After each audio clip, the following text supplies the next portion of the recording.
Selamat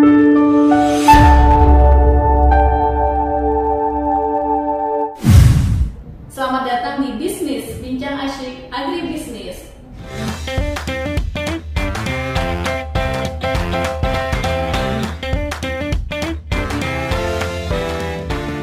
Assalamualaikum warahmatullahi wabarakatuh. Halo, saya Winnie Lisianingsi. Selamat datang di Bisnis, Bincang Asyik Agribisnis.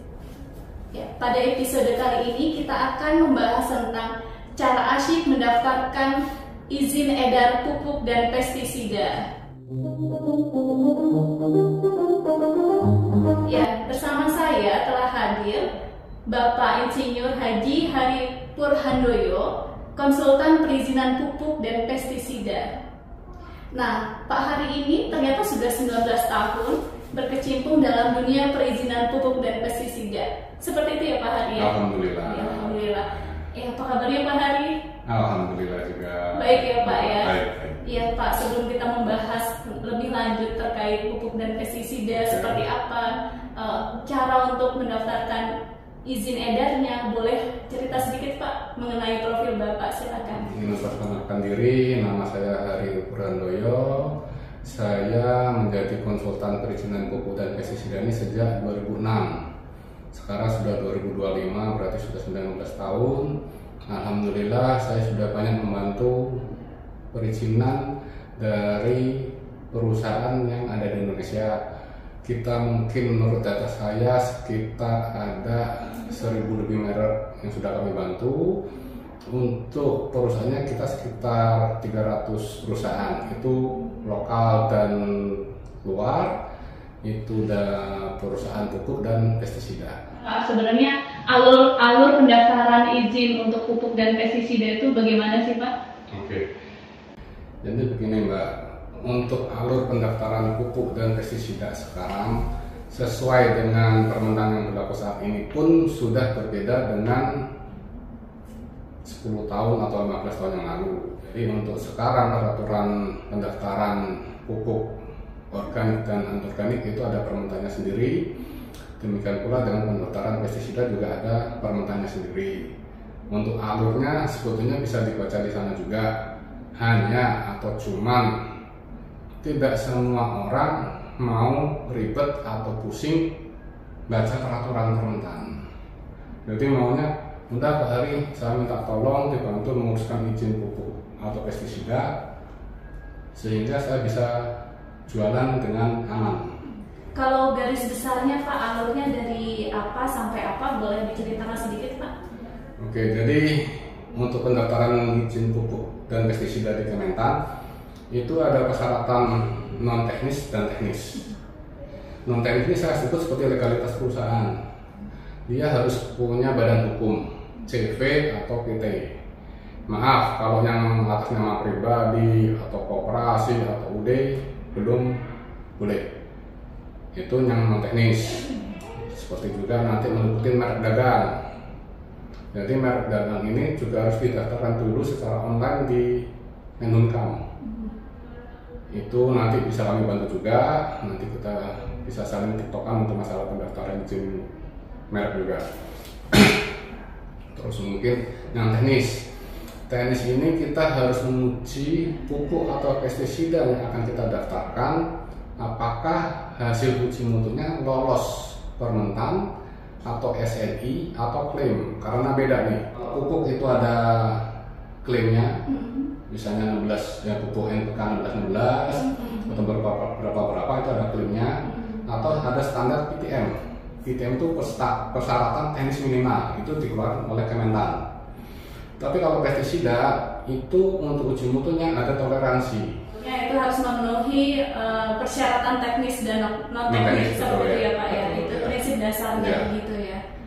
Baik, nah kemudian yang sering menjadi pertanyaan banyak calon pelaku usaha terkait waktunya, kira-kira berapa lama dan kategorinya itu apakah kalau dari sekarang ya Pak, maksudnya ketika kita mendaftarkan dibandingkan kan sudah 19 tahun nih Pak ya, dari dulu sampai sekarang perkembangan waktunya itu kategorinya sudah masuk cepat atau standar, atau masih lama nih, dan kategori lamanya tuh sebenarnya berapa lama gitu?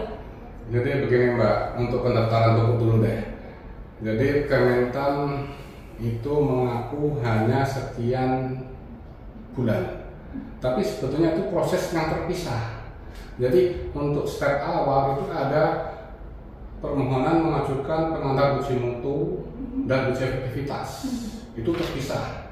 Nah kalau itu baru sudah selesai semua diaudit oleh lembaga uji, baru kita mengajukan sendiri untuk mendapatkan nomor pendaftaran. Nah di sini yang para pelaku usaha itu tidak tahu, taunya menurut Kementan cuma 3 hari kerja. Tapi 3 hari kerja itu prosesnya mana? Itu untuk pupuk, kalau pestisida itu juga lebih lama karena ada proses yang lebih panjang harus dilalui. Jadi seperti harus mendapatkan izin percobaan dulu, baru setelah itu bisa melakukan pengujian-pengujian.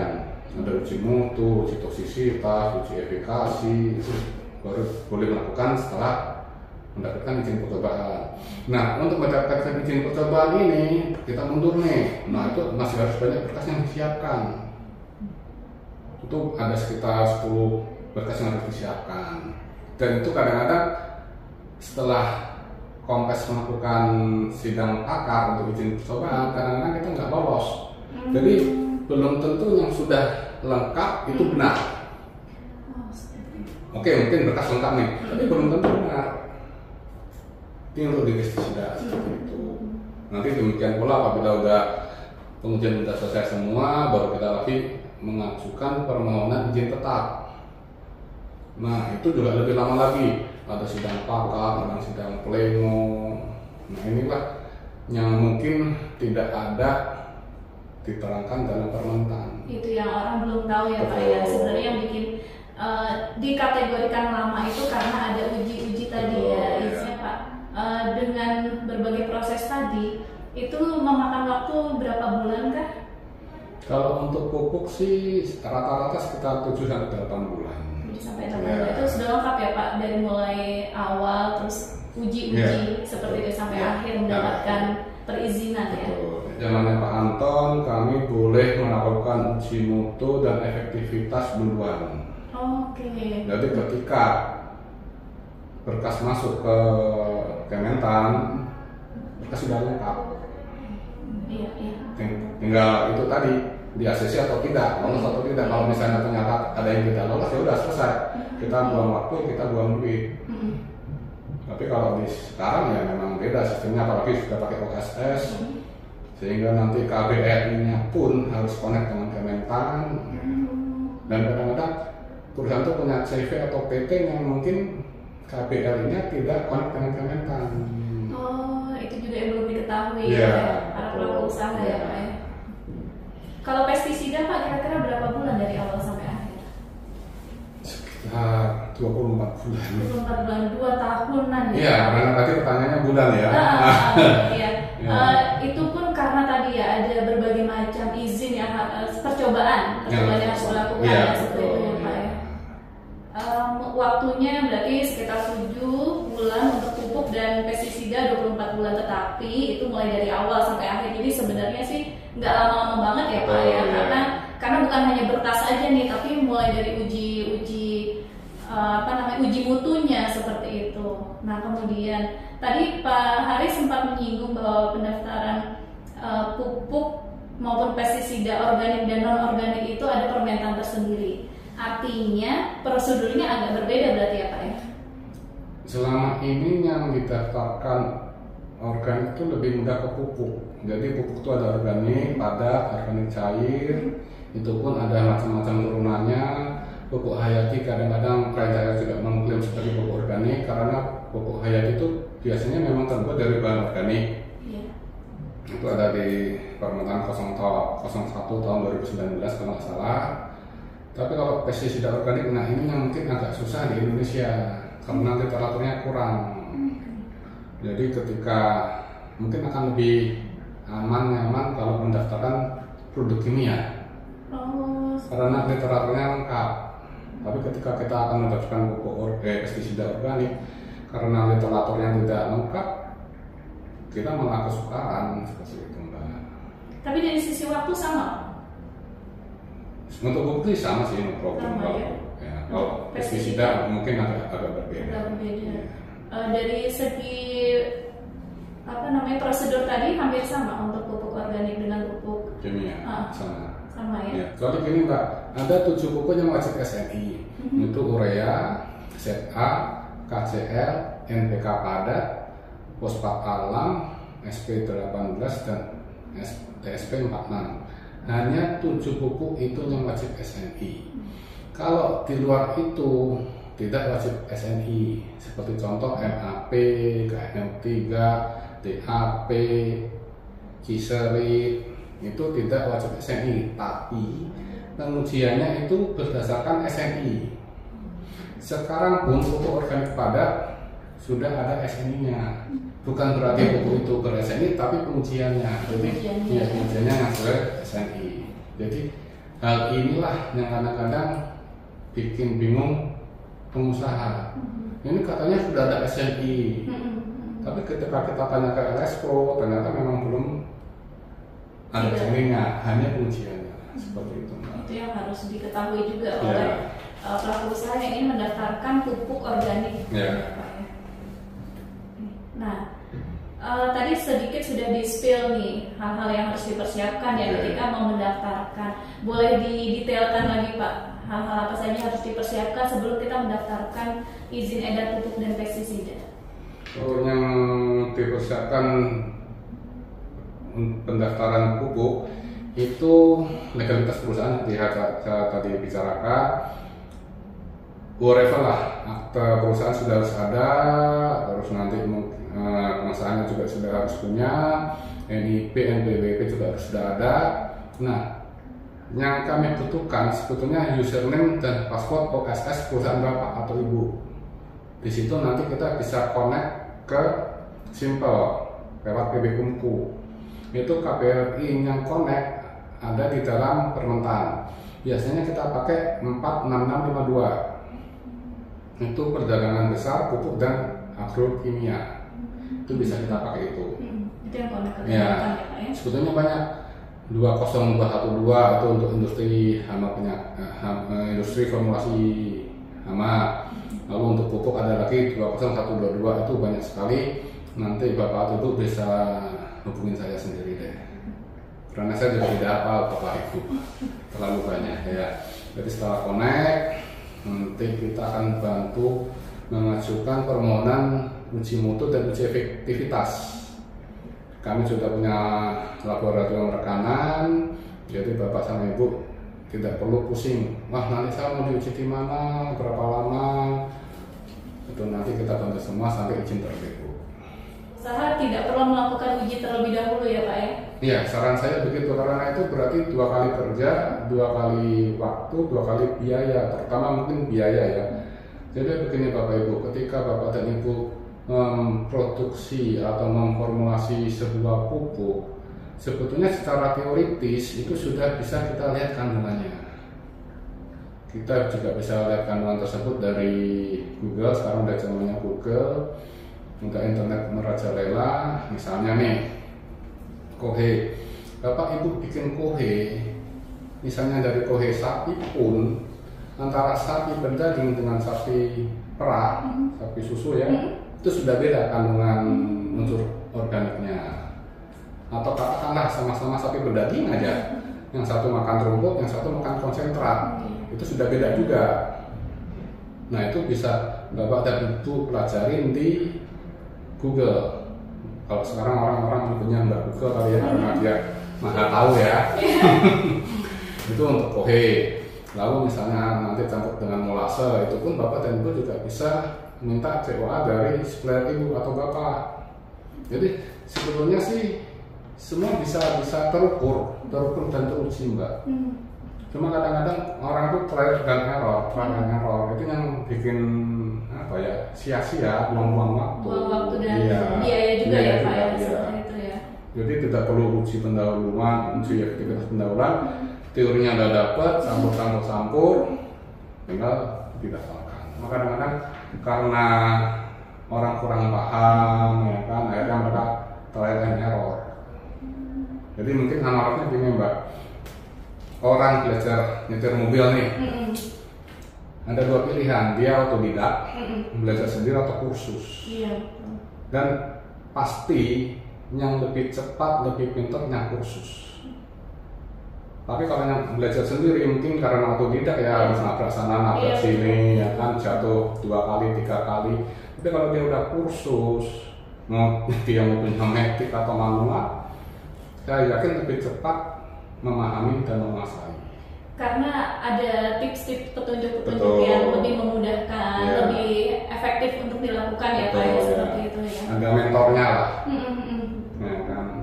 Iya, termasuk tadi Pak bahwa uji mutu tuh nggak perlu dilakukan duluan, jadi bisa belakangan. Saya baru tahu Pak, justru Pak ini lebih memudahkan kan di situ ya, dengan kita sudah tahu kandungannya. Jadi gini Mbak, uji mutu tetap dilakukan ya. Jadi untuk pendaftaran uji mutu dan kita tetap dilakukan.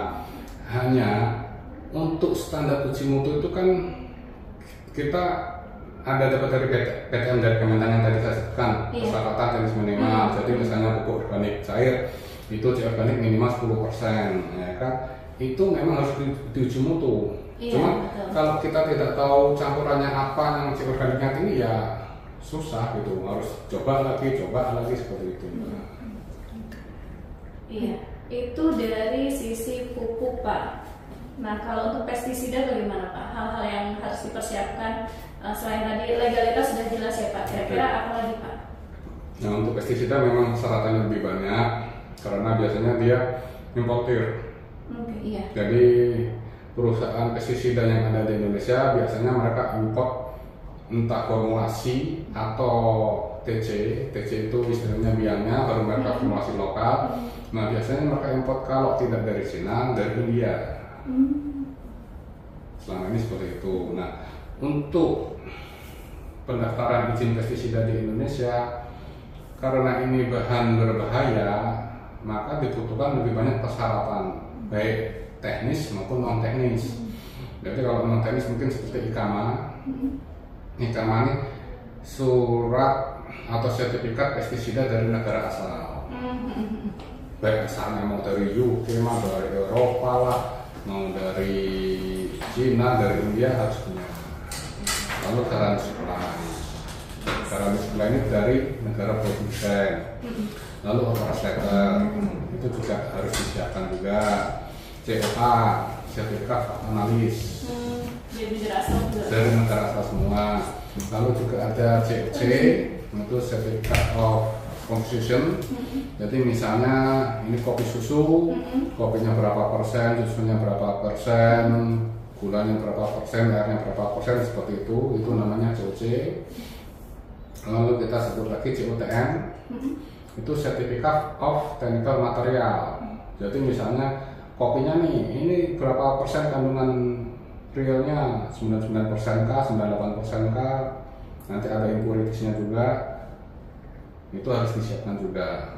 Baru lagi nanti sampel standar, sampel TC, lalu kromatogram, EMTS. Memang banyak persyaratan yang harus disiapkan untuk pendaftaran pestisida. Jauh lebih banyak. Jauh lebih banyak ya Pak ya. Berarti membahas tadi ada asal dari impor gitu kan pupuk juga ada tuh Pak ya, sebagian yang impor gitu. Berarti juga sama dong Pak, harus dilampirkan juga tuh sertifikat dari negara asal ya? Oh nggak perlu Mbak, jadi kalau untuk pupuk ya kita hanya butuh sampel dan jaminan supply dari negara asal. Oh malah lebih mudah. Ya lebih mudah ya. Kita tidak ngomong pupuknya wajib SNI ya, seperti NPK. Kita ngomong pupuknya umum lah, MKP, NO3, MAP, DAP. Nah itu cukup surat jaminan supply dari supplier dan sampel, itu aja sih. Itu kita sudah bisa jalan. Baik. Untuk pestisida saja ya yang lebih ribet ya. Yang harus lebih lengkap dokumennya seperti ya. Kan memang harus kita lindungi. Nah kan kita tidak jual pupuk yang abal-abal, kita tidak jual pestisida yang palsu. Karena kita semua proses kita jalani Mbak. Asumsi saya nih ya, sebuah perusahaan mau ngurus investasi, ngurus izin, masa dia mau blunder? Iya. Ya kan, puluhan juta loh. Ya kan. Dan pengennya juga usahanya berkelanjutan ya Pak ya. Ya. Jadi sebetulnya untuk semua perusahaan yang sudah mengurus izin sih, saya mensupport mereka 100%. Mereka sudah mau taat hukum, sudah mau mengurus legalitas, ya ayo. Sekali ya Pak Hari ya. Ternyata ada banyak poin-poin dari penjelasan Pak Hari tadi terkait persiapan-persiapan yang harus dilakukan. Nah kemudian Pak, berdasarkan pengalaman Bapak nih, kira-kira kesalahan-kesalahan apa sih yang biasanya dilakukan para pelaku usaha ketika ingin mendaftarkan izin edar pupuk dan pestisida?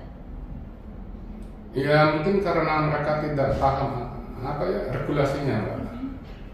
Mereka tidak paham regulasinya, mereka trial and error, hanya buang-buang waktu, buang-buang tenaga, atau mungkin gini deh Mbak, ini analog saja ya.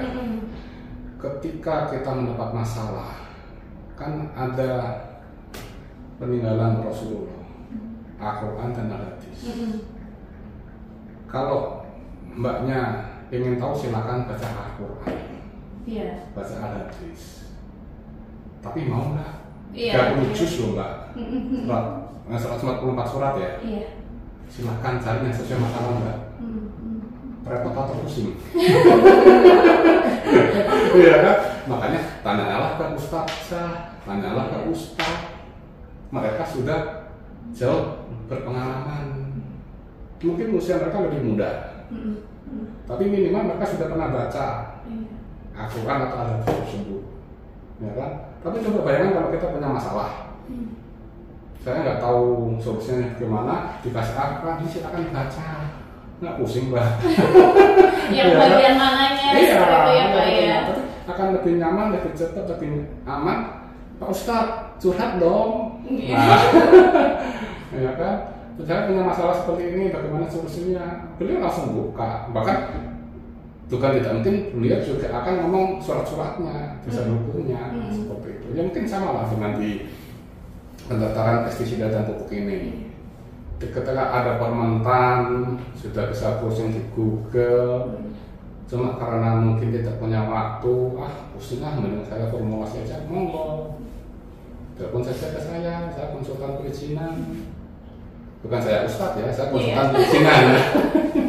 Karena trial dan error tadi ya Pak, yang makan waktu ya, kebanyakan kesalahannya di situ sebenarnya ya. Kalau mendapatkan bimbingan dari orang yang tepat, dari ahli yang tepat, maka akan jauh lebih efektif dan efisien juga ya Pak ya. Ya seperti tadi lah, orang belajar nyetir mobil, udah kursus aja lah. Cara saya pribadi ya, udah kursus aja lah, daripada repot-repot ya kan. Apalagi nanti tukang kursus itu juga dengan dapat SIM, ya kan, itu lebih mudah, lebih cepat lah. Nah Pak, tentu sudah belasan tahun, ada dong Pak pengalaman-pengalaman menarik terkait pendaftaran izin edar pupuk dan pestisida, boleh di-share Pak? Menarik atau yang bikin? Boleh yang bikin pusing atau yang bikin kan itu pengalaman menarik, pengalaman yang berkesan banget ya Pak. Kira-kira apa tuh Pak? Ya macam-macam ya, ketika salah satu perusahaan mereka saklek, kok hasil uji mutunya berbeda dengan yang mereka hitung. Jadi biasanya sudah pasti hasil uji hasil hitung kandungan dengan hasil uji itu berbeda, itu sudah biasa. Misalnya NPK cair klaimnya 555 atau 5 nih, setelah diuji mutu hasilnya berbeda dengan hasil uji, itu sudah biasa. Karena bahan baku yang kita pakai pun kadang-kadang tidak sesuai dengan yang tertera di label. Ya, itu kadang-kadang perusahaan juga saklek. Kalau misalnya perusahaan dari luar, pengujiannya berbeda dengan klaim mereka. Karena apa? Karena metodenya berbeda. Saya sudah bolak-balik naramin untuk customer dari luar, kalau mau daftar di Indonesia, ikutin peraturan di Indonesia, ikutin cara uji di Indonesia. Itu pula yang kadang-kadang saya sering kewalahan menjelaskan ke mereka. Ya seperti itu lah Pak. Jadi kurang fleksibel di perusahaan yang mendaftarkan itu ya Pak ya. Yang lebih rewel yang mana nih Pak? Ya ada aja sih. Jadi ya. Biasanya memang harus meyakinkan mereka kita tinggal di Indonesia, kita ikutin peraturan di Indonesia, kita ikutin cara uji di Indonesia, seperti itu. Baik. Nah Pak, terakhir Pak, sebagai kesimpulan boleh boleh di ini Pak, mungkin ada pesan untuk para pelaku usaha yang tertarik ingin berkonsultasi mungkin atau ingin mendapatkan izin edar tadi, boleh Pak, silakan Pak. Oke, kepada Bapak Ibu pemilik perusahaan yang ingin mengurus izin edar baik pupuk maupun pestisida, insya Allah kami bisa membantu. Kami juga punya tim, jadi silakan menghubungi kami.